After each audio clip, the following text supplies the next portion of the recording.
있어요?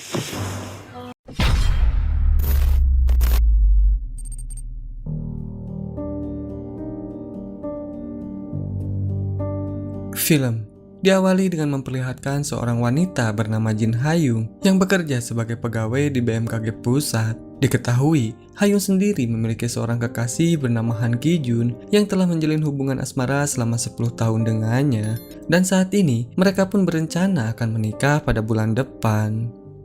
Sedangkan di sisi lain, terlihat seorang pria yang bernama Lee Si-woo yang bekerja sebagai prakirawan di BMKG wilayah. Dia pun terlihat sedang menjemput kekasihnya yang bernama Chai Yoo-jin. Saat itu, Hayung yang hendak pergi ke kantor, tiba-tiba dia pun mendapatkan telepon dari rekan kerjanya yang bernama Shin Soo-ho yang memberitahukan bahwa kemungkinan hari ini akan terjadi hujan es. Sehingga Soo-ho pun meminta Hayung untuk melaporkan hal tersebut kepada ketua tim mereka yaitu Pak Choi. Namun Hayung malah menolaknya karena berdasarkan dari data analisis mereka, kemungkinan terjadi hujan es hari ini sangatlah kecil. Namun tak lama kemudian hujan es pun tiba-tiba terjadi, sehingga hal itu membuat situasi di kota menjadi kacau dan menyebabkan banyak sekali kerugian. Pak Choi yang merasa bersalah karena telah lalai, kini dia pun memutuskan untuk membuat laporan dan bersedia menghadapi acara konferensi pers. Namun tanpa diduga, Pak Choi tiba-tiba mengalami serangan jantung hingga harus dilarikan ke rumah sakit. Sehingga Hayung pun ditunjuk untuk menggantikan Pak Choi dalam menghadiri acara konferensi pers tersebut. Selesai acara konferensi pers, Ngo Bung-san selaku kepala BMKG di sana, kemudian dia pun menunjuk Hayung untuk menggantikan posisi Pak Choi sementara waktu. Hal itu dia lakukan karena Pak Choi tidak bisa masuk ke kantor selama 2 pekan akibat penyakit jantung yang dideritanya. Meskipun Hayung merasa keberatan karena sebentar lagi dia akan melangsungkan pernikahan, namun Hayung tidak punya pilihan lain sehingga dia pun terpaksa menerima permintaannya. Di suatu hari, Bung-san pun mengadakan rapat secara online bersama stasiun pusat dan beberapa BMKG wilayah lainnya. Hal itu dia lakukan hanya untuk sekedar membahas mengenai perkiraan cuaca hari ini. Saat itu, Si-woo kemudian melaporkan bahwa hari ini akan terjadi hujan lebat di daerah ibu kota berdasarkan dari data-data yang ada dan juga hasil dari analisisnya sendiri. Namun kepala BMKG Gangwon yang bernama Om Duhan, dia merasa tidak setuju dengan hasil analisisnya Si-woo. Karena menurut analisisnya, hujan lebat tidak akan turun hari ini. Sehingga hal itu membuat Si-woo dan Dohan berdebat dan saling beradu argumen. Namun karena persentase turunnya hujan yang dikemukakan oleh Si-woo terlampau kecil, Hayung pun kemudian memutuskan akan memantau keadaan tersebut dalam 1 jam ke depan. Sehingga hal itu pun membuat Si-woo kecewa karena sebelumnya Si-woo lah yang telah memprediksi mengenai hujan es kemarin. Namun Si-woo yang tidak bisa menunda waktu lagi, kemudian dia pun menghubungi Soo-ho dan memintanya untuk segera memberi peringatan cuaca. Soo-ho yang percaya akan prediksi dari Si-woo pun, kemudian dia pun langsung menerbitkan sebuah peringatan hujan lebat di area ibu kota. Dan hal itu dia lakukan tanpa persetujuan dari BMKG Pusat. Sehingga hal itu pun membuat Hayung sangat marah dan dia pun langsung menegur Soo-ho. Namun, Soo-ho kemudian menjelaskan bahwa dirinya lebih percaya kepada Si-woo karena prediksinya mengenai hujan es kemarin telah terbukti. Mendengar hal itu, Hayung yang masih belum bisa menerima, kemudian dia pun pergi mendatangi Si-woo ke kantornya. Di sana, Hayung pun langsung meluapkan emosinya karena Si-woo telah berani membuat pernyataan seenaknya. Namun tak lama kemudian, hujan pun tiba-tiba turun sesuai dengan prediksi dari Si-woo, sehingga hal itu pun membuat Hayung merasa sangat malu dan dia pun langsung pergi dari sana. 뭐하냐? 설마 네가 임마 하도 깐족깐족대니까는 설마 진짜 오겠냐? 아까 그 본청에 계신 아 오셨네? 그래서 널 만나러 오신 거야. 시우 씨? 대체 그렇다면 걱정 마세요. 수백억 공적 비용까진 어차피 맞춰도 얻어먹고 틀려. 그래서 안전빵을 택하셨. 호우특보 내렸다가 틀린 비가 오는 시간이 오전에서 오후로 한타임 그래도 시그널을 무시. 5%도 안 되는 확률로 그 수백억을 한번 발령할 때마다 발생하는 공적 어쨌든 보고 안 하셨다면서요. 그래서 그거는 제 예보를 잘 알지도 못하면서 그렇게 함부로 떠들어. 진짜로 오셨네요. 당신 나 잘 비가 오겠어?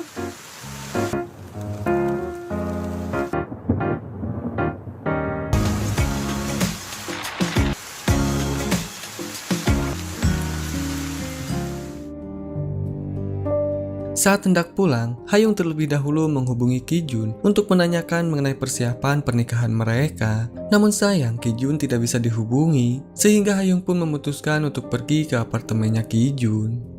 Sesampainya di sana, Hayung pun langsung dibuat hancur ketika melihat calon suaminya yang sedang asik bermesraan dengan seorang wanita yang tak lain adalah Hyujin.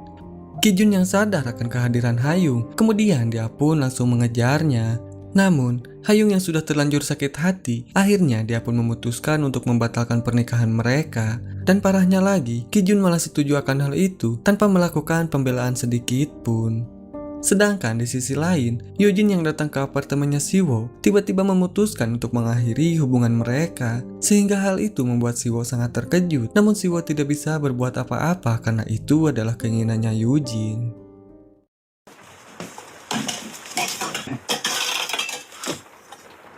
아, 이거 혹시 몰라. 다행히 비는데 새벽까지만 올. 이게 다 뭐야? 야, 헤어지자 우리. 갑자기. 오래전부터 오빠랑 헤어지고 싶었어. Singkat cerita, 2 bulan pun telah berlalu. Hayung terlihat sedang pergi jalan-jalan bersama dengan Pak Choi. Saat itu, Pak Choi pun memberitahu bahwa dia telah mengundurkan diri dari kantor karena kondisinya semakin melemah dan tidak memungkinkan untuk tetap bekerja. Sehingga hal itu pun membuat Hayung mendapatkan promosi jabatan untuk menggantikan posisinya Pak Choi. Dan Hayung yang telah menerima promosi jabatan tersebut, akhirnya dia pun telah resmi menjadi kepala divisi utama. Sementara itu, berita mengenai kandasnya hubungan Hayung dan Ki-jun kini menjadi perbincangan hangat di kantornya. Apalagi setelah putus, Ki-jun malah sengaja menikahi selingkuhannya itu. Sepulang dari kantor, Hayung yang mengetahui bahwa beberapa barang di apartemennya telah diambil oleh Ki-jun, kini dia pun merasa emosi dan langsung pergi menemuinya. Di sana, Ki-jun kemudian menjelaskan bahwa dia sengaja mengambil beberapa barang di apartemennya karena merasa bahwa apartemen tersebut dibeli dengan menggunakan uang mereka berdua. Dan bahkan, Ki-jun pun menawarkan untuk menjual apartemen tersebut dan membagi 2 hasil penjualannya. Sehingga hal itu membuat Hayung terdiam dan tidak habis pikir dengan tingkah yang dilakukan oleh Ki-jun. Di keesokan harinya, Siwo yang hendak pergi ke kantor pusat, kini dia merasa bahwa suhu di sana menjadi dingin karena ternyata suhu efektifnya telah turun menjadi 2 derajat Celcius. Saat itu, Siwo yang kebetulan bertemu dengan Hayung kemudian memberitahu bahwa selama 2 minggu ke depan dirinya akan bekerja di BMKG Pusat sebagai perakirawan cuaca di tim 2 divisi utama. Dan tak hanya Siwo, Dohan juga ternyata dipindahkan untuk bekerja di sana bersama dengan Siwo. Pada awalnya, para karyawan mengira jika Dohan akan menjadi kepala tim di BMKG Pusat, namun ternyata Dohan hanya akan menjadi perakirawan senior di bawah kepemimpinan Hayung, sehingga hal itu pun membuat mereka sangat terkejut. Beberapa saat kemudian, seluruh tim divisi utama sedang mengadakan rapat untuk membahas mengenai penyebab suhu yang turun drastis. Dan setelah mendengarkan pendapat dari semua pihak, Hayung pun kemudian memutuskan bahwa kejadian itu hanyalah fenomena kontemporer biasa akibat angin dingin dari timur laut yang menguat sesaat. Sehingga mau tidak mau Hayung pun harus menjelaskan hal tersebut di hadapan para wartawan di acara konferensi pers, di mana Hayung akan bertemu dengan Ki-jun selaku juru bicara BMKG. Tak hanya itu, dia pun akan bertemu dengan Hyujin karena Hyujin adalah seorang wartawan senior di sana.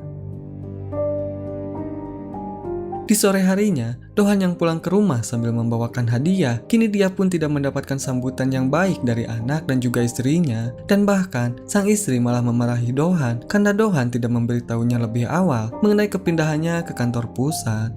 Tak hanya itu, sang anak juga terlihat canggung akan kehadiran Dohan di sana karena ternyata Dohan tidak pernah pulang ke rumahnya selama 14 tahun dan dia pun hanya mementingkan pekerjaannya saja. Di malam harinya, Hayung yang tidak bisa tidur, kemudian dia pun memutuskan untuk pergi ke kantor lebih awal. Di sana, Hayung pun terlihat sedang menyelidiki penyebab pasti mengenai fenomena suhu dingin yang masih terjadi sampai saat ini. Hingga tak lama kemudian, Siwon pun tiba-tiba datang dan langsung menyapa Hayung yang sedang sibuk bekerja. Melihat Hayung yang terkejut, Siwo pun kemudian menjelaskan bahwa dia memang sering masuk ke kantor sepagi itu. Dan setelahnya, Siwo pun kemudian membantu Hayung dalam mencari penyebab suhu dingin yang masih terjadi. Di saat ada kesempatan, Siwo pun kemudian memberitahu Hayung bahwa dia telah mengetahui jika orang yang menikahi mantannya adalah Yujin. Dan semenjak saat itu, mereka berdua pun terlihat lebih akrab karena mereka merasa bahwa mereka memiliki nasib yang sama.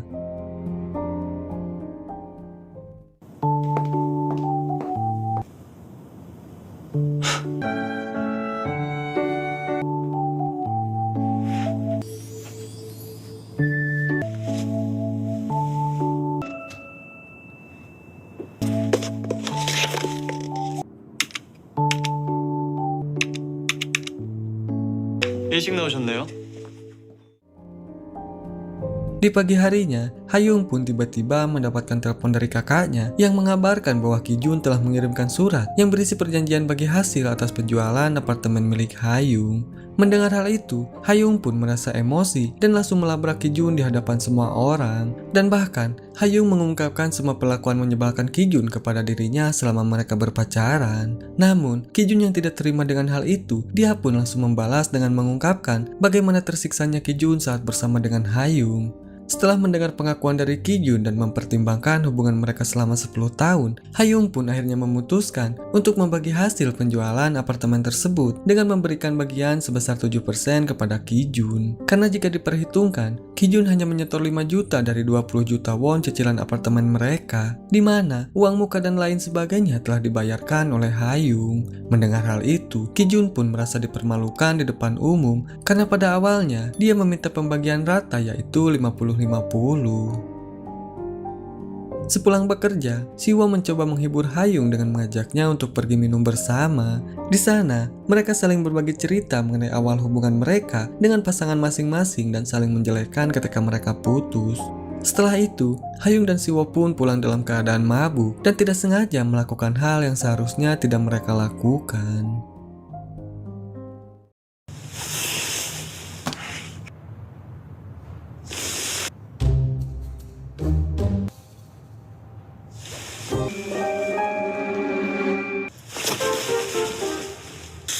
깼어요?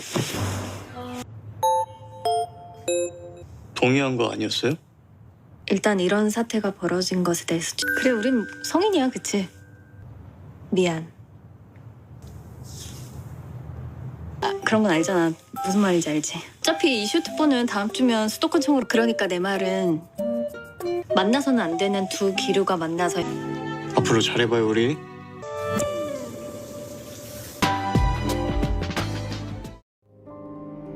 Singkat cerita, suhu dingin yang melanda kota pun kini telah berakhir dan hal itu pun menandakan bahwa musim panas akan segera tiba.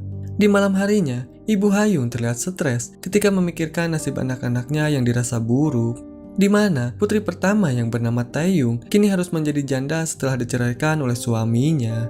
Sementara itu, Hayung malah batal menikah setelah diselingkuhi oleh Ki Jun, sehingga hal itu pun membuat keluarganya menjadi bahan gunjingan para tetangga, di mana mereka selalu membandingkan kehidupan anak-anaknya dengan kehidupan Hayung dan juga Taeyung.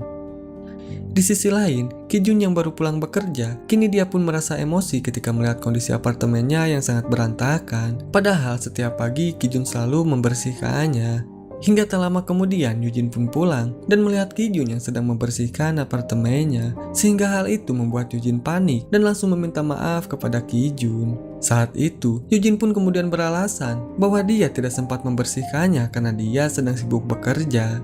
Dan ketika Yujin sedang membuang sampah, dia pun tiba-tiba teringat dengan Siwo yang tidak pernah membiarkannya memegang sampah sedikit pun. Sedangkan di tempat lain, Siwo yang datang berkunjung ke apartemennya Hayung, kini dia pun melihat ada banyak sekali barang yang akan dijual oleh Hayung. Sehingga hal itu pun membuat Siwo merasa kasihan dan memutuskan untuk membantu Hayung dalam menjual barang-barang miliknya. Setelah itu, Siwo pun kemudian memberanikan diri untuk bertanya mengenai perasaan Hayung kepada dirinya. Karena setiap kali mereka dekat, Siwo merasa ada sesuatu yang berbeda dari Hayung. Mendengar pertanyaan dari Siwo, Hayung pun kemudian menjawab bahwa sebenarnya dia juga menyukai Siwo. Namun, Hayung merasa trauma untuk berpacaran dengan orang satu kantor. Karena menurut pengalamannya, berpacaran dengan orang sekantor itu hanya akan berakhir pilu. Sehingga, Hayung pun tidak ingin kejadian sebelumnya terulang lagi. Apalagi, statusnya sekarang adalah kepala divisi dan Siwo sendiri hanya karyawan biasa. Dan hal itu pun akan menyebabkan banyak pertanyaan dari karyawan lainnya. Namun, Siwo mencoba meyakinkan Hayung dengan berkata bahwa hal itu tidak akan pernah terjadi lagi karena Siwo akan selalu menjaga keutuhan hubungan mereka. Mendengar pernyataan dari Siwo, Hayung pun akhirnya memutuskan untuk menerima cintanya Siwo dengan syarat hubungan mereka harus disembunyikan dari karyawan lainnya.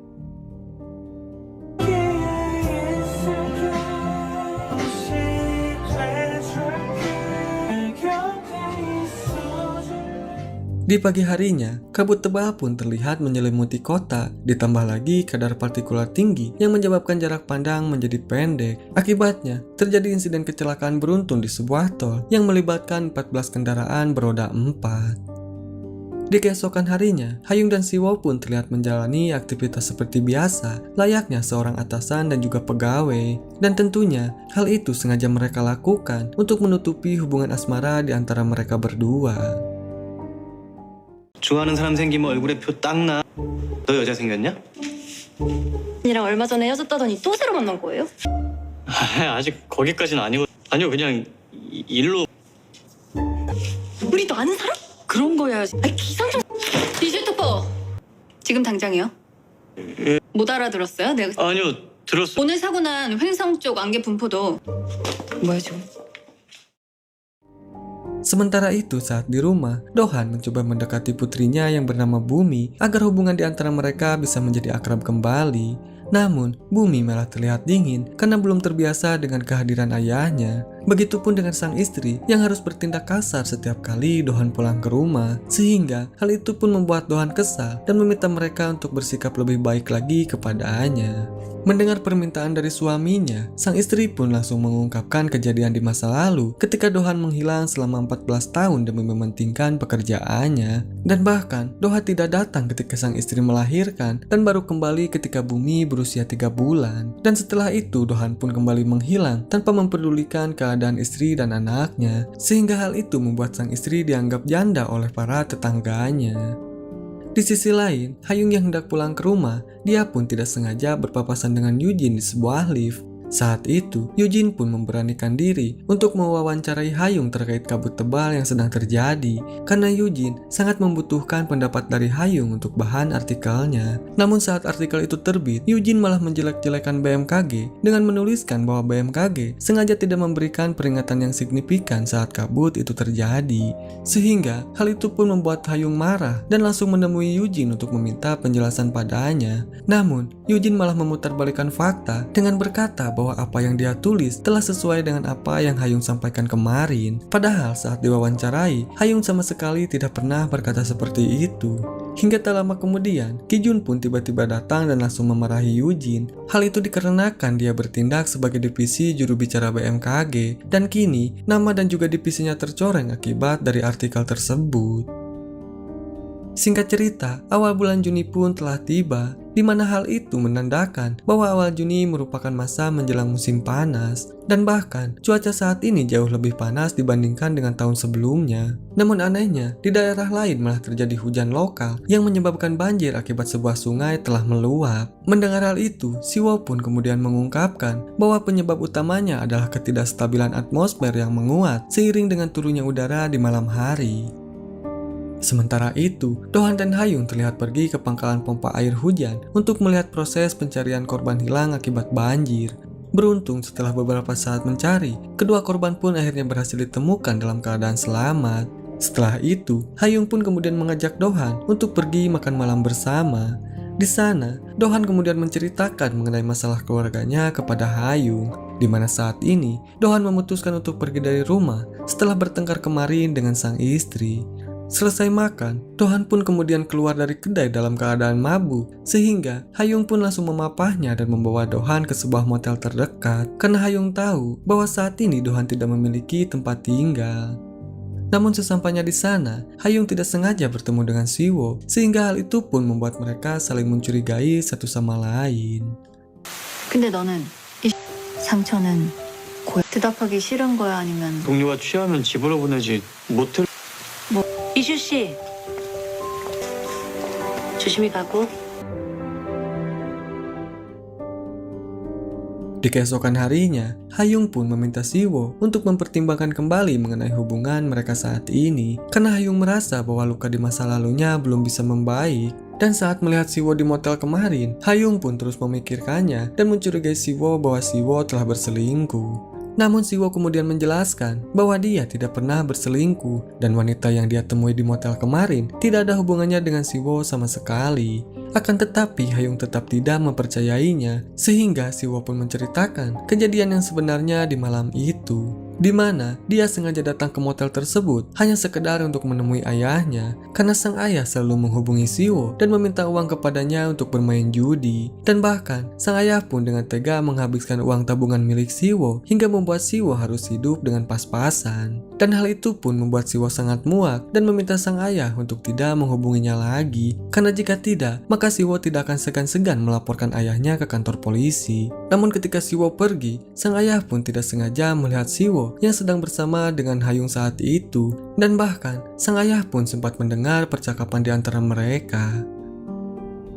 Di malam harinya, ketika tim 2 divisi utama sedang memantau potensi hujan lokal, Hayung pun tiba-tiba mendapatkan telepon dari ayahnya Siwo yang memintanya untuk bertemu. Saat itu, sang ayah berkata bahwa dia akan membeberkan hubungan mereka ke publik jika Hayung tidak memberikannya uang senilai 10 juta won. Mendengar hal itu, Hayung pun hanya terdiam dan tidak percaya. Di pagi harinya, Siwo terlihat datang menemui ayahnya dan dia pun langsung memberikan sejumlah uang yang telah dia janjikan, di mana uang tersebut merupakan uang tabungan terakhir yang Siwo miliki. Dan dari perkataan yang dilontarkan oleh ayahnya, Siwo pun akhirnya mengetahui bahwa sang ayah pernah menemui Hayung untuk memerasnya, sehingga hal itu pun membuat Siwo sangat emosi dan meminta sang ayah untuk tidak mencampuri hidupnya lagi. Setelah itu, Siwo pun kemudian pergi menemui Hayung untuk meminta maaf atas perlakuan ayahnya. Namun, Hayung mengaku bahwa dia tidak mempermasalahkan hal tersebut, dan bahkan Hayung pun meminta Siwo untuk tidak perlu merasa tertekan dengan ayahnya lagi. Sambil makan bersama, Hayung kemudian menceritakan mengenai masa lalunya ketika dia masih kecil, di mana pada saat itu, Hayung yang baru saja pulang ke rumah tiba-tiba dibuat terkejut saat mendapati bahwa ayahnya telah tewas gantung diri. Dan ternyata penyebab ayahnya melakukan hal itu karena dia merasa frustasi setelah mengetahui jika perusahaan yang dibangunnya selama ini mengalami kebangkrutan. Dan tentunya hal itu menjadi mimpi buruk bagi Hayung sampai saat ini, sehingga Hayung pun meminta Siwo untuk selalu jujur kepadanya ketika ada masalah, karena Hayung telah mengalami bagaimana rasanya dibohongi oleh sang ayah, dan Hayung pun tidak ingin hal seperti itu terjadi lagi. Dan kemudian Hayung pun mengajak Siwo untuk tinggal bersama, sebab Hayung ingin memastikan apakah mereka berdua cocok atau tidak. Namun Siwo langsung menolaknya dengan berkata bahwa kecocokan hubungan itu tergantung dari usaha mereka untuk saling menyesuaikan.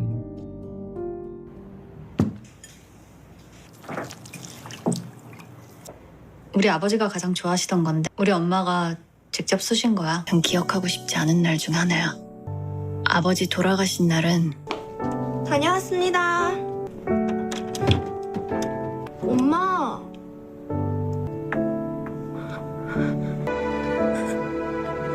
어떤 사업이 부도가 나면서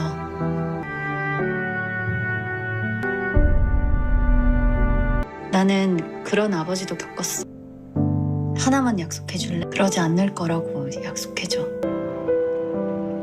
한기 아버지처럼 네 마음이 변하는 건 너무 슬픈 일이지. 네 마음이 흔들려도 나한테 혹시라도 네 마음이 변하면 약속할게요. 우리 같이 지내자. Di malam harinya saat pulang kerja, Siwo pun mengajak Hayung untuk pergi makan malam bersama di sebuah kedai. Di sana, Hayung yang melihat bahwa Siwo sedang menyembunyikan sesuatu, kemudian dia pun memintanya untuk saling terbuka. Sehingga Siwo pun bercerita bahwa dia sedang sibuk mencari tempat tinggal yang cocok dengan keuangannya saat ini, karena Siwo sudah tidak memiliki cukup uang lagi untuk tinggal di apartemen. Mendengar hal itu, Hayung pun kemudian kembali menawarkan Siwo untuk mau tinggal bersama dirinya. Namun Siwo langsung menolaknya dengan alasan bahwa dia ingin memisahkan hubungan asmara dengan kehidupan sehari-harinya. Mendengar jawaban dari Siwo, Hayung pun akhirnya mengerti bahwa Siwo sebenarnya merasa gengsi akan hal itu.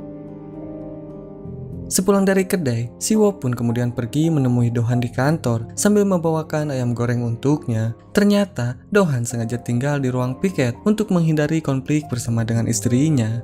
Siwo yang merasa bahwa nasibnya dengan Dohan sama, yaitu sama-sama tidak memiliki tempat tinggal. Akhirnya dia pun memutuskan untuk tinggal bersamanya di ruang piket kantor.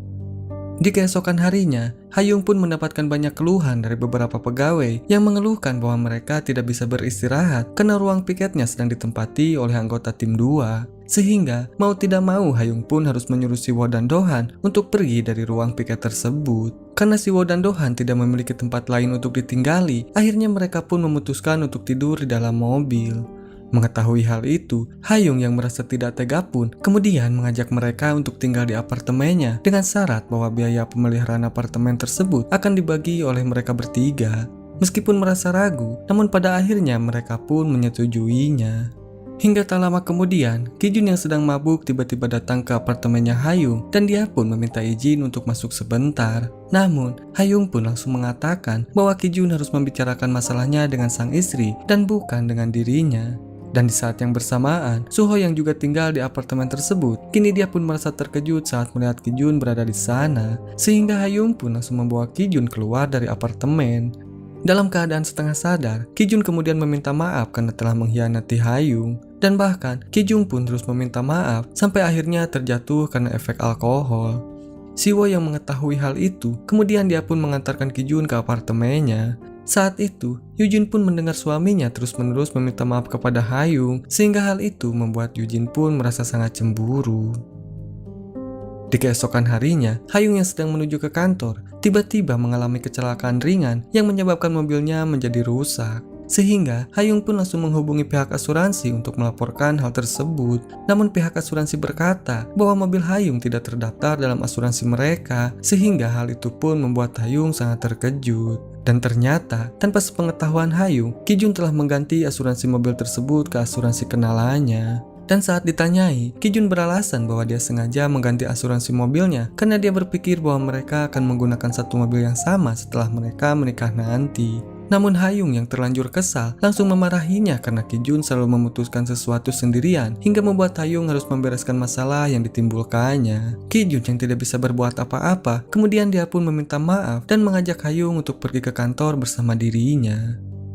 Di sisi lain, Siwo yang mendengar bahwa Hayung mengalami kecelakaan, kini dia pun merasa khawatir dan berusaha untuk menghubunginya. Namun sayangnya, Hayung tidak bisa dihubungi hingga membuat Siwo semakin khawatir. Namun tak lama kemudian, Siwo tiba-tiba dibuat terkejut saat melihat Kijun dan Hayung yang datang ke kantor bersama-sama.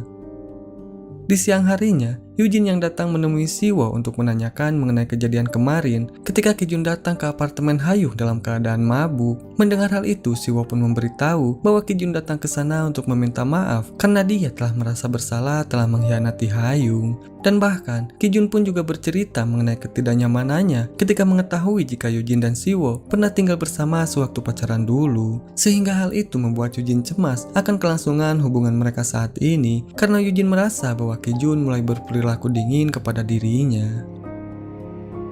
Ketika pihak BMKG sedang mengadakan jumpa pers seperti biasanya, Kijun tiba-tiba melihat Yujin dan Siwo yang masuk ke dalam ruangan secara bersamaan. Sehingga hal itu pun membuat Kijun merasa cemburu dan dia pun langsung menanyai Siwo. Namun, Siwo pun kemudian menjelaskan bahwa dia tidak memiliki hubungan apa-apa dengan Yujin karena Siwo bukanlah tipe orang yang terobsesi dengan masa lalunya. Dan bahkan, Siwo juga menyindir Kijun dengan berkata bahwa dia tidak akan menyakiti pasangannya akibat masa lalunya. Mendengar hal itu, Kijun pun langsung merasa emosi dan dia pun langsung menghajar Siwo di depan banyak orang. 놓고 얘기해요. 겉으로는 젠틀한 척 사문이잖아. 너 모르겠냐? 뭐 이 자식아?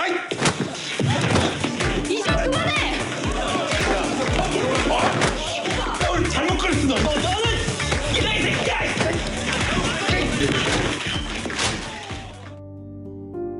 Di malam harinya, Hayun mengajak Siwo untuk pergi makan bersama sekaligus mengobati lukanya. Di sana, Hayung meminta maaf karena telah membuat Siwo cemburu ketika melihatnya datang ke kantor bersama Ki-jun tadi pagi. Dan setelah Hayung menjelaskan alasannya, dia pun kemudian berjanji bahwa dia tidak akan mengulanginya lagi. Mendengar hal itu, Siwo pun akhirnya mengerti dan dia pun memaafkan kesalahan Hayung.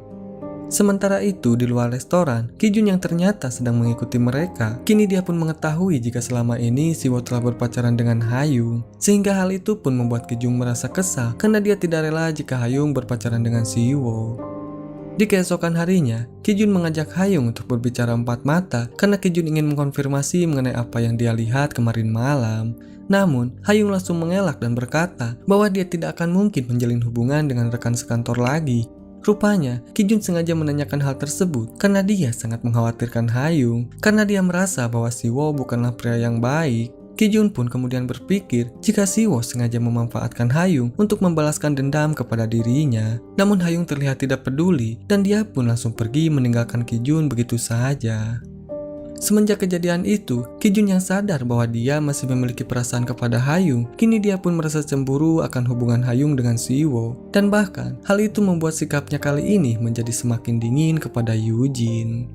Di hari libur, Ki-jun pun terlihat pergi ke apartemen Hayung hanya untuk memantau mereka berdua. Dan sesampainya di sana, Ki-jun pun melihat Siwo dan Hayung yang hendak pergi ke suatu tempat dengan menggunakan mobil. Sehingga, Ki-jun pun langsung mengikuti mereka sampai ke tempat perkemahan. Saat itu, Ki-jun berniat untuk mengambil foto mereka sebagai barang bukti, namun karena terlalu bersemangat menguntit mereka, Ki-jun pun sampai lupa membawa ponselnya yang tertinggal di dalam mobil, sehingga dia pun memutuskan untuk kembali dan mengambil ponselnya. Namun sayangnya, Ki-jun malah dibuat panik ketika melihat mobilnya sedang diderek karena parkir sembarangan. 우리가 캠핑장 오해 잘했죠. 도와줘? 아니요. 네. 나중에 딴소리 못하게 일단 증거부터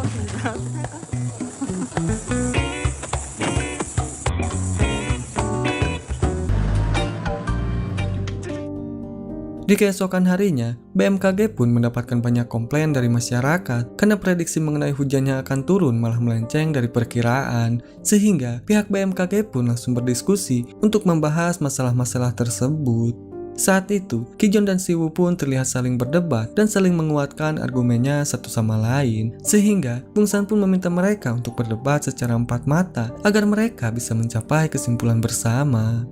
Dan setelah perdebatannya selesai, Ki-jun pun tiba-tiba menanyakan apa alasan Siwo mengencani Hayung. Karena Ki-jun masih berpikir jika Siwo sengaja mendekati Hayung hanya untuk membalaskan dendamnya. Sehingga Ki-jun pun meminta Siwo untuk berhenti karena Hayung selalu memulai segalanya dengan serius. Namun Siwo malah menjawab bahwa dia bukanlah tipe orang yang seperti itu. Dan bahkan Siwo berterus terang bahwa dia memang menyukai Hayung apa adanya. Setelah pembicaraan itu, Ki-jun pun akhirnya menyadari bahwa Siwo adalah pria yang baik. Namun di satu sisi, Siwo ternyata mempunyai prinsip untuk tidak menikah dengan siapapun meskipun orang tersebut sangat dia cintai. Namun semua itu berbeda dengan Hayung yang menganggap bahwa target dari sebuah hubungan adalah pernikahan, sehingga dia pun bertanya-tanya apa alasan Siwo tidak ingin menikah. Dan ternyata alasan Siwo tidak ingin menikah karena dia tidak yakin jika cinta harus berujung pada pernikahan. Karena Siwo tidak ingin merasa terbebani setelah menikah dan tidak ingin melampiaskan beban hidupnya kepada orang yang dia cintai. Mendengar jawaban dari Siwo, Hayung pun merasa bimbang mengenai hubungan mereka ke depannya. Sehingga Hayung pun pergi menemui Ki-jun untuk bertanya bagaimana kehidupannya setelah menikah. Saat itu, Ki-jun memberitahu bahwa sebelumnya dia tidak pernah membayangkan bahwa pernikahan akan membuat hidupnya semakin sulit. Dimana setelah menikah, Ki-jun merasa memiliki beban yang menyebabkan dirinya gampang tersulut emosi. Setelah mendengar pengakuan dari Ki-jun, Hayung pun hanya bisa terdiam dan tak bicara lagi. Di suatu malam, saat ibu Hayung datang ke apartemen anaknya, sang ibu pun tiba-tiba dibuat terkejut ketika melihat anaknya tinggal bersama dua orang pria sekaligus. Melihat hal itu, Hayung pun beralasan bahwa mereka hanya tinggal sementara waktu hingga musim panas berakhir. Namun sang ibu pun merasa tidak percaya dan dia pun merasa khawatir akan hal itu. Sehingga sang ibu pun langsung berencana untuk menjodohkan Hayung dengan pria pilihannya. Karena selain merasa khawatir, sang ibu pun tidak ingin jika Hayung menjadi bahan gosip di kalangan tetangga karena karena dia belum juga menikah di umurnya yang sudah tua. Mendengar hal itu, Hayung pun merasa marah dan berkata bahwa dia tidak akan menikah, sehingga hal itu membuat sang ibu merasa sangat terkejut saat mendengarkannya. Di keesokan harinya, ketika sedang rapat, Do-han melihat murid SMP termasuk putrinya sedang berkunjung ke BMKG untuk melakukan kunjungan belajar. Saat itu, Do-han pun merasa sangat senang ketika dia bertemu kembali dengan putrinya. Sambil berbincang dengan Bumi, Do-han kemudian meminta sang anak untuk memahami seberapa penting pekerjaannya hingga dia pun harus terpaksa meninggalkan mereka. Dan setelah mempertimbangkan dan melihat-lihat pekerjaan di sana, Bumi akhirnya mengerti bahwa alasan sang ayah jarang pulang ke rumah karena dia tidak bisa sembarangan meninggalkan pekerjaannya itu. Apalagi, dulu sang ayah sempat ditugaskan keluar kota yang jauh dari tempat tinggal mereka. Dan ketika Bumi telah memahami alasan ayahnya jarang pulang ke rumah, sang istri malah masih belum bisa untuk memahaminya. Dan dia pun malah melarang Bumi untuk pergi ke BMKG, apalagi sampai dia menemui ayahnya lagi. Namun ternyata Bumi sekarang malah jadi tertarik untuk mempelajari ilmu mengenai perakirauan cuaca. Di suatu hari, Bung San pun meminta Hayung agar menunjuk salah seorang dari timnya untuk pergi ke Pulau Jeju karena sebentar lagi musim topan akan segera tiba dan pihak BMKG membutuhkan seorang staf dari perakirauan cuaca untuk turun langsung ke pusat topan nasional di Pulau Jeju. Di malam harinya, Hayung pun kemudian menunjuk Siwo sebagai staf perakirauan cuaca yang akan pergi ke Pulau Jeju untuk turun langsung dalam memantau pergerakan topan. Namun bukannya merasa senang, Siwo malah merasa sedih karena itu berarti mereka harus berpisah selama 2 bulan lamanya. 태풍 시즌이라 팀원 중 한 명을 네가 가줄래? 진심이에요. 너만 괜찮다면. 이미 결정을 내렸다는 뜻이네요. 공적인 업무를 쉽게 결정하지. Di sisi lain, Yujin terlihat pergi dari rumahnya untuk menenangkan diri karena dia merasa bahwa hubungannya bersama Kijun saat ini sedang tidak baik-baik saja. Karena sifat dingin yang dimiliki oleh Kijun kini membuatnya berpikir apakah hubungan mereka dapat dilanjutkan atau tidak. Di keesokan harinya, Do-han pun kemudian mengajak Bumi untuk makan siang bersamanya di sebuah kedai. Di sana, Do-han pun terlihat bahagia ketika memperkenalkan Bumi kepada rekan kerjanya. Dan bahkan mereka pun sampai memuji Bumi yang memiliki otak cerdas seperti ayahnya. Saat itu, Do-han yang telah memesankan ham untuk Bumi, kemudian dia pun langsung memberikannya kepada sang anak. Namun setelah memakannya, Bumi pun tiba-tiba batuk dan di lehernya keluar bercak-bercak merah hingga membuat Bumi jatuh pingsan. Melihat hal itu, Do-han pun langsung merasa panik dan dia pun langsung membawa Bumi untuk pergi ke rumah sakit. Dan setelah dilakukan pemeriksaan, Bumi ternyata menderita eksim karena alergi pada daging olahan. Sang istri yang mengetahui jika Bumi masuk ke rumah sakit karena ulah Do-han, kini dia pun merasa emosi dan langsung menggugat cerai suaminya. Sang istri pun kemudian mengaku bahwa dia sudah lama memikirkan hal tersebut dan dia pun merasa bahwa dia sudah tidak bisa lagi melanjutkan hubungannya bersama dengan Do-han. Mendengar pengakuan dari istrinya, Do-han pun hanya bisa terdiam sambil memandangi surat perceraian yang diberikan oleh istrinya. Sementara itu, Yujin terlihat sedang memesan sebuah tiket pesawat untuk pergi ke rumah orang tuanya yang berada di Jeju. Dan di sisi lain, Kijun yang merasa sedih dengan kepergian Yujin, kini dia pun mencoba untuk menghubunginya. Namun Yujin malah memilih untuk mengabaikan semua pesan darinya. Singkat cerita, hari keberangkatan Siwo ke Pulau Jeju pun telah tiba. Dan sesampainya di kantor pusat topan, Siwo pun langsung melakukan diskusi bersama perakirawan lainnya, termasuk dengan sang kepala kantor yang bernama Ibu Sung. Saat itu, Ibu Sung merasa terpukau dengan pengetahuan yang dimiliki oleh Siwo, sehingga dia pun langsung meminta Siwo untuk memeriksa kondisi stasiun cuaca yang ada di Pulau Jeju.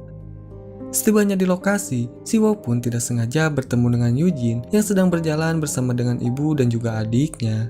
Di sana, Siwo pun kemudian memberitahu bahwa dia ditugaskan oleh Ibu Sung untuk menerbangkan sonde agar mereka bisa mengetahui pergerakan badai yang terlihat agak aneh. Mendengar hal itu, adik Yujin pun merasa tertarik dan mengajak keluarganya untuk ikut bersama dengan Siwo. Siwo yang merasa tidak keberatan akan hal itu, kemudian mengizinkan mereka untuk ikut bersama dengan dirinya.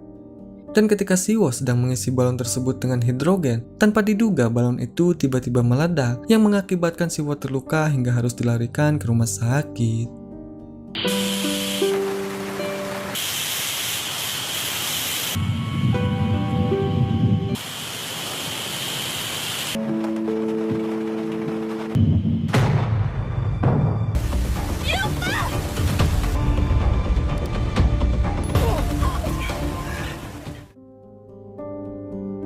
Sementara itu, Hayung yang mendapatkan kabar bahwa Siwo mengalami kecelakaan, kini dia pun merasa panik dan langsung meminta rekan kerjanya untuk menghubungi pihak rumah sakit yang berada di sana. Namun tak lama kemudian, ayah Siwo tiba-tiba datang ke kantor pusat dan dia pun menuntut Bungsan untuk memberikan uang kompensasi atas kecelakaan yang dialami oleh Siwo. Hal itu dia lakukan karena pihak BMKG harus bertanggung jawab karena telah melempar seseorang ke lokasi yang berbahaya. Namun, Hayung kemudian menjelaskan bahwa saat ini Siwo sudah ditangani dan dokter mengatakan jika luka di matanya tidak terlalu parah. Mendengar penjelasan dari Hayung, sang ayah pun malah menjadi sangat emosi dan tetap menuntut uang kompensasi dengan mengatakan bahwa pihak BMKG telah menyebabkan Siwo menjadi penyandang disabilitas tingkat 1 dan bahkan sang ayah pun mengancam bahwa dia akan melaporkan berita itu ke media jika Siwo tidak menerima kompensasi yang layak. Selain itu, sang ayah pun juga membongkar hubungan antara Hayung dengan Siwo di depan semua orang. Hayung yang tidak ingin adanya keributan, kemudian dia mengajak ayah Siwo untuk ikut ke Pulau Jeju agar dia bisa melihat kondisi putranya. Dan setelah itu, sang ayah pun baru bisa memutuskan berapa jumlah kompensasi yang dia inginkan. Di sisi lain, Kijun yang juga mendengar kabar tersebut, dia pun langsung mengajukan cuti untuk pergi ke sana sekaligus menemui istrinya.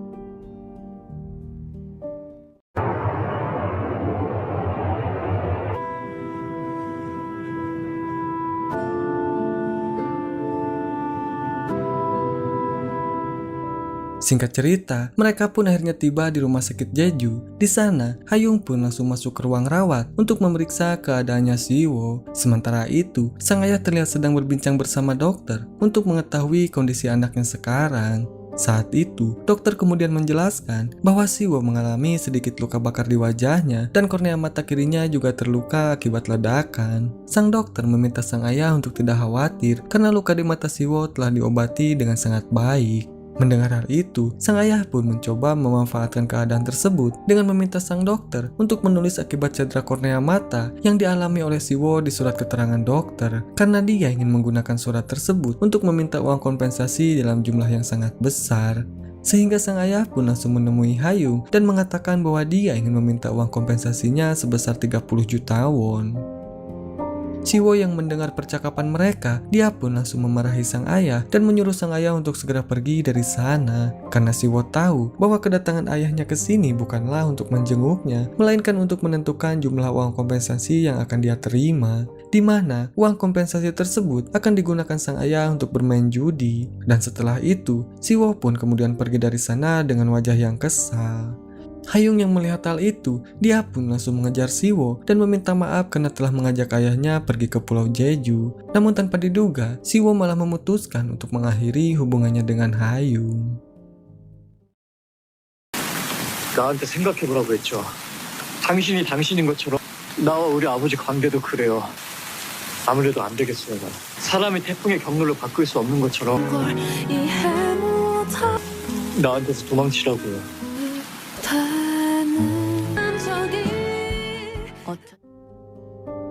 Di malam harinya, hujan deras disertai angin topan telah memporak-porandakan seluruh penjuru wilayah akibat badai Riki yang menyapu semenanjung Korea. Dan bahkan, badai dahsyat yang ditimbulkan oleh badai Riki ini telah menelan korban jiwa sebanyak 120 orang dan juga kerugian harta benda melebihi 80 miliar won. Namun meskipun begitu, prediksi BMKG mengenai badai tersebut telah akurat sehingga hal itu bisa meminimalkan jumlah korban jiwa yang mungkin akan terjadi. Dan berkat dari prediksinya itu, BMKG pun mendapat banyak pujian dari pihak masyarakat.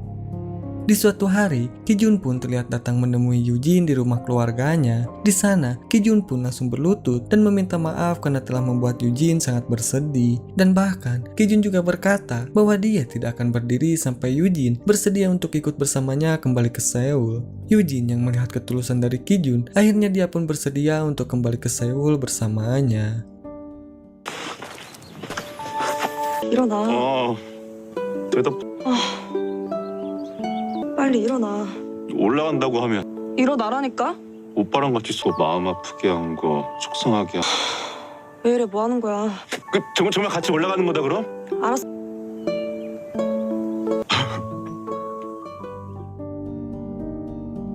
Di sisi lain, Dohan yang sebelumnya telah menerima surat gugatan cerai dari sang istri, kemudian dia pun menemui istrinya untuk meminta tenggang waktu selama 3 bulan karena dia ingin mencoba untuk menjalani hidup seperti keluarga pada umumnya. Dan setelah waktunya habis, Dohan pun kemudian berjanji akan menuruti semua keinginan istrinya. Mendengar hal itu, sang istri pun setuju untuk memberikan Dohan kesempatan, namun bukan selama 3 bulan, melainkan hanya 2 bulan saja. Di keesokan harinya, Dohan pun datang ke rumah sang istri sambil membawakan sarapan untuk keluarganya. Saat itu, Bumi pun merasa sangat senang karena ayahnya mau berubah untuk memperbaiki hubungan keluarganya. Setelah pulang dari Pulau Jeju, Siwo pun kemudian diberitahu oleh Dohan bahwa semua orang telah mengetahui jika Siwo dan Hayung sedang menjalin hubungan asmara, sehingga hal itu pun membuat Siwo langsung panik dan dia pun langsung pergi menemui Hayung untuk memberitahukan kabar tersebut. Namun tak lama kemudian, ibu Hayung pun tiba-tiba datang dan menduga bahwa mereka sedang menjalin hubungan asmara karena sang ibu telah berhasil menemukan foto mesra mereka saat sedang berciuman. Di suatu malam, ayah Siwo tiba-tiba mengalami kecelakaan setelah tertabrak saat hendak menyeberang jalan, sehingga hal itu pun membuat sang ayah harus dirawat di rumah sakit akibat luka yang dialaminya. Sambil menahan rasa sakit, sang ayah pun mencoba menghubungi Siwo untuk memberitahukan mengenai keadaannya. Namun sayangnya, Siwo malah mengabaikan panggilannya karena dia sudah tidak ingin berurusan lagi dengan ayahnya. Kemudian di kantor BMKG, orang-orang pun terlihat menggosipkan Hayung dan Siwo yang menjalin hubungan dengan rekan sekantor. Padahal mereka tidak mengetahui jika sebenarnya Hayung dan Siwo telah putus. Saat itu, Kijun yang ingin menyampaikan maksudnya, kemudian dia pun pergi menemui Siwo. Di sana, Kijun kemudian berkata bahwa Hayung adalah wanita yang paling berharga. Namun sayangnya, Kijun terlambat menyadari hal itu dan lebih memilih untuk mencampakkan Hayung. Sehingga Kijun pun merasa bahwa dia telah menjadi seorang pria yang brengsek. Setelah itu, Kijun pun kemudian menasihati Siwo untuk selalu menjaga hubungannya dengan Hayung. Karena jika sampai mereka putus, maka hal itu hanya akan membuat Hayung menderita hingga menyebabkan trauma yang sangat mendalam.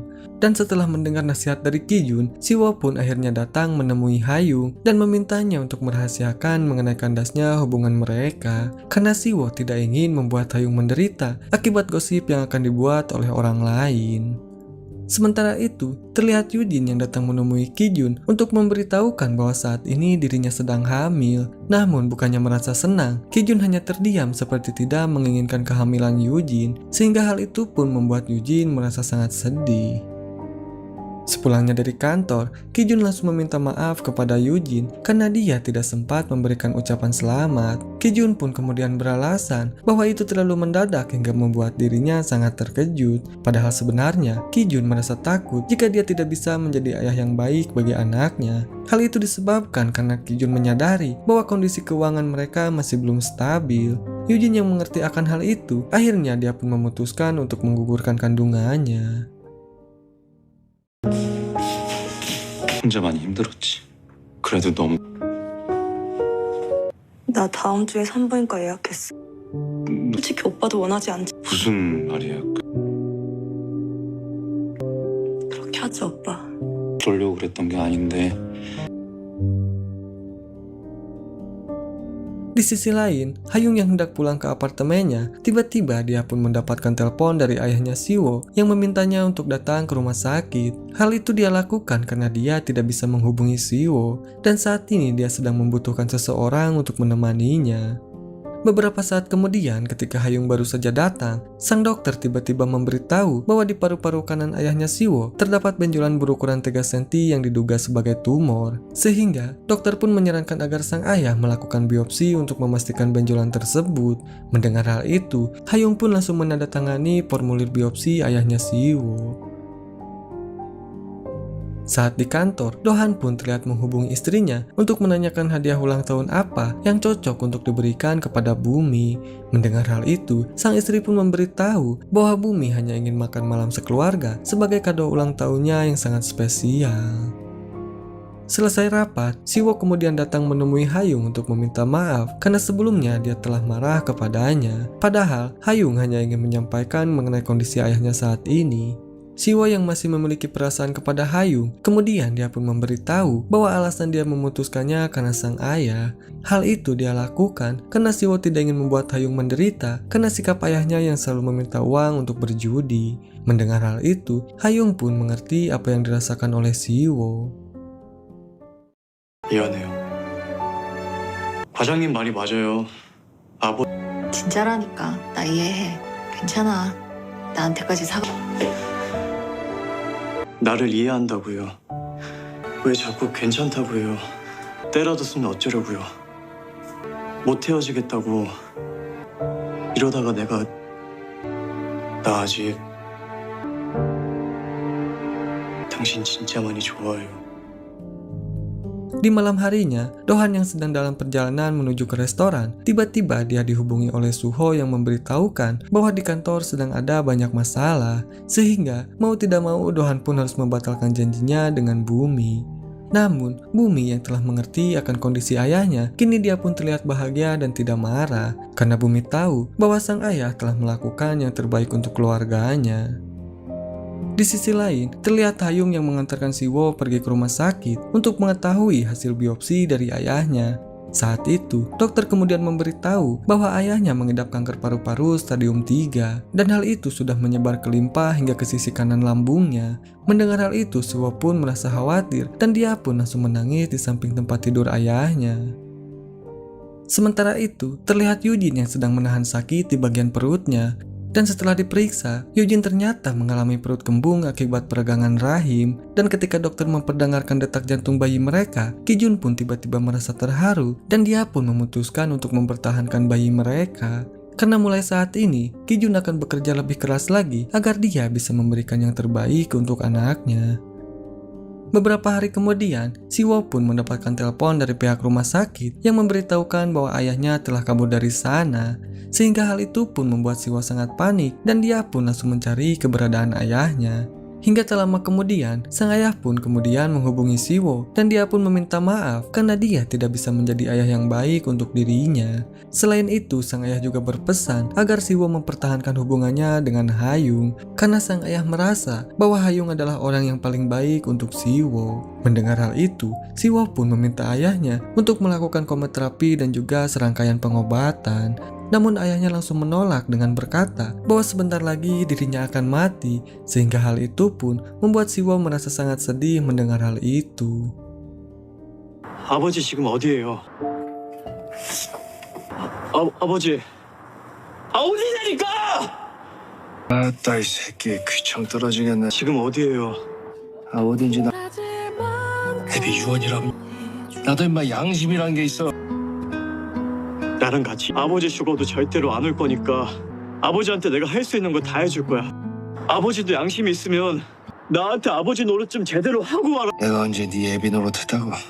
항암하고 치료 받으면 아버지 아직 검사 받을 것도 남았고 의사 말. 아버지.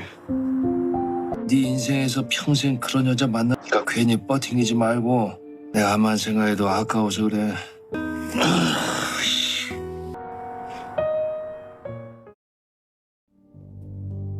Di sisi lain, Bumi yang melihat surat perceraian dari orang tuanya, kini dia pun merasa sangat sedih dan tidak ingin hal itu terjadi. Karena saat ini, Bumi telah memahami dan juga telah mengenali sang ayah dengan sangat baik.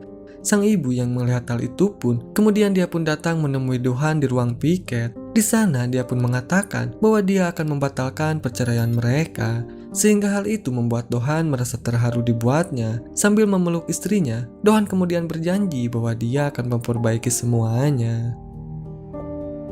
Sementara itu, Hayung yang melihat sang ibu sedang menunggu di depan apartemennya, kemudian dia menyuruh sang ibu untuk masuk ke dalam. Di sana, sang ibu bercerita bahwa kemarin malam dirinya sempat mendengar percakapan Siwo dengan ayahnya. Dan hal itu pun membuat sang ibu menjadi tahu bahwa Siwo adalah pria yang baik karena dia berusaha membujuk ayahnya untuk melakukan pengobatan. Sehingga, sang ibu pun meminta Hayung untuk menjalin hubungan kembali dengan Siwo karena dia merasa yakin bahwa Hayung dan Siwo masih saling mencintai. Singkat cerita, salju pun akhirnya turun seperti perkiraan Siwo dan Hayung. Saat itu, mereka berdua pun tidak sengaja bertemu di sekitaran BMKG dan menyaksikan salju bersama untuk pertama kalinya. Di sana, mereka saling menceritakan mengenai awal mula ketika mereka bertemu hingga akhirnya memutuskan untuk menjalin hubungan bersama. Dan di kesempatan itu, Siwo pun kemudian mengungkapkan bahwa saat ini dia tidak akan membenci badai yang akan datang menghampirinya karena Siwo sadar bahwa dia akan merasa lebih tegar dalam menghadapinya jika ditemani oleh seseorang yang dia sayangi. Dan di bawah turunnya salju, mereka pun akhirnya memutuskan untuk menjalin hubungan kembali dan memulai semuanya dari awal lagi. 사람들은 첫비는 참 관심 없어하는 첫눈 확인하러요. 좋으면 사귀는 거고 지금보다 더 사랑하고 내가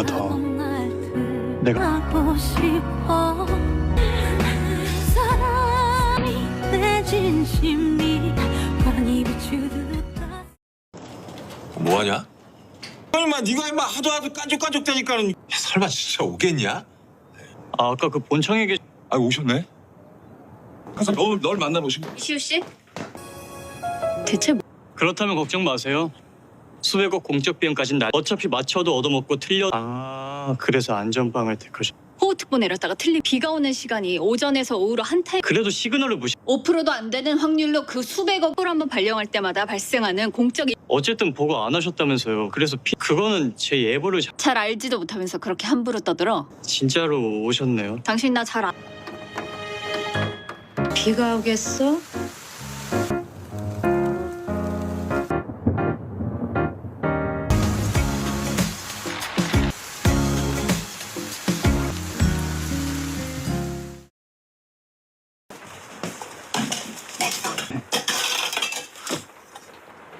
이거 혹시 다행히 비는데 새벽까지만 올. 이게 다 뭐야?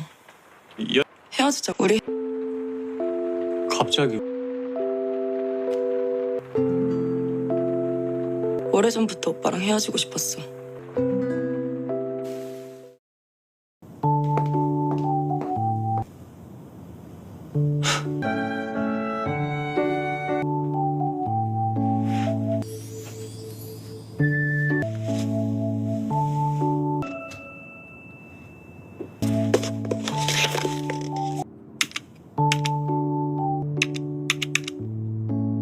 일찍 나오셨네요.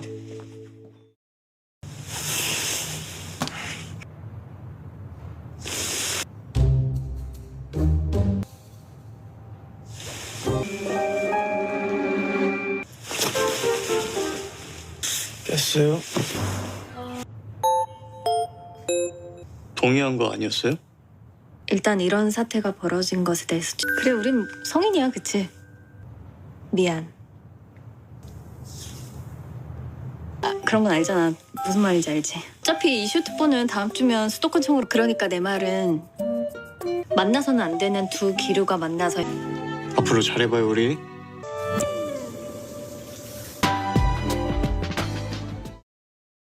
좋아하는 사람 생기면 얼굴에 표 딱 나. 너 여자 생겼냐?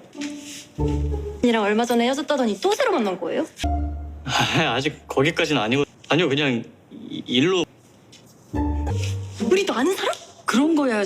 기상청 이 슈트폰 지금 당장이요? 못 알아들었어요? 내가 아니요 들었어. 오늘 사고 난 횡성 쪽 안개 분포도 뭐야 지금?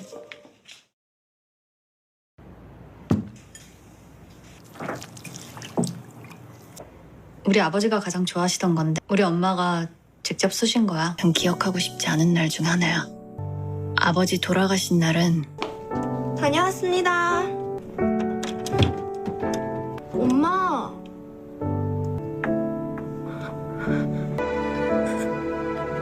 어떤 사업이 부도가 나면서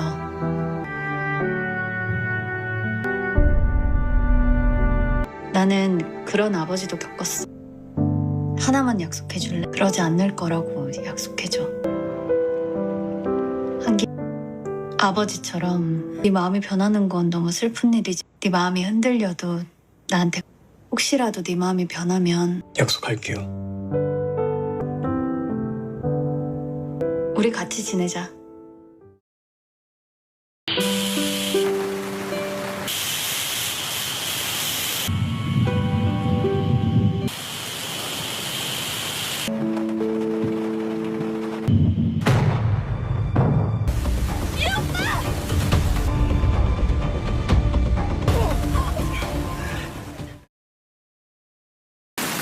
나한테 생각해보라고 했죠. 당신이 당신인 것처럼 나와 우리 아버지 관계도 그래요. 아무래도 안 되겠어요. 난. 사람이 태풍의 경로를 바꿀 수 없는 것처럼 나한테서 도망치라고요.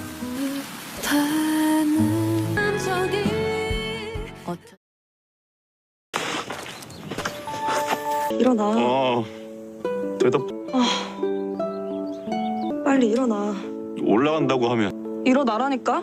오빠랑 같이 서 마음 아프게 한 거 속상하게 왜 이래, 뭐 하는 거야?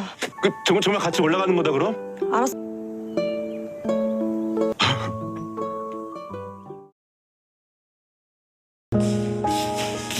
혼자 많이 힘들었지. 그래도 너무 나 다음 주에 산부인과 예약했어. 솔직히 오빠도 원하지 않지. 무슨 말이야. 그렇게 하지, 오빠. 그러려고 그랬던 게 아닌데. 미안해요. 과장님 말이 맞아요. 진짜라니까. 나 이해해. 괜찮아. 나한테까지 사과. 나를 이해한다고요. 왜 자꾸 괜찮다고 해요. 때라도 쓰면 어쩌려고요.